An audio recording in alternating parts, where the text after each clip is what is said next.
লোকটি কুমিরের মুখের ভিতর হাত ঢুকিয়ে টেপ বের করার চেষ্টা করে, কিন্তু তখনই উপরে দাঁড়িয়ে থাকা কুকুরটি জোরে জোরে ঘেউ ঘেউ করতে শুরু করে। জ্যাক তাকে চুপ থাকতে বলে। সে আবার চেষ্টা করে, কিন্তু সে জানতো না যে কুকুরটা আগেই সতর্ক হয়ে গিয়েছে। কুমিরটা নিজে মরে যাওয়ার ভান করছে।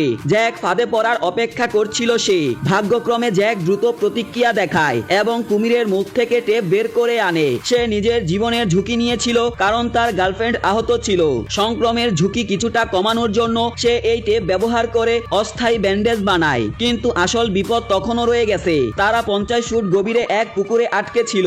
3 দিন ধরে না ছিল খাবার, না ছিল পানি। তার গার্লফ্রেন্ডের প্রচুর জ্বর হচ্ছিল আর পুকুরে একটা কুমির উৎ পেতে বসেছিল।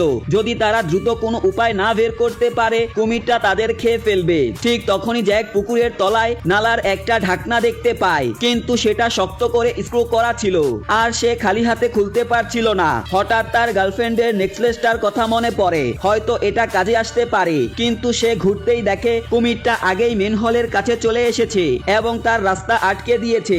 জ্যাক টেপটা তুলে কুমিরটাকে ভয় দেখায় আর কুমিরটা পিছনে গেলে তারপর জ্যাক নেকলেস দিয়ে স্ক্রু খুলতে শুরু করে। নেকলেসটা স্ক্রুর জন্য একদম পারফেক্ট ছিল আর অবশেষে ঢাকনাটা খুলে যায়। কিন্তু যখন জ্যাক তার গার্লফ্রেন্ডের কাছে যায়, সে আবার ঘুরে দেখে কুমিরটা আগেই নালার ভিতরে ঢুকে পড়েছে।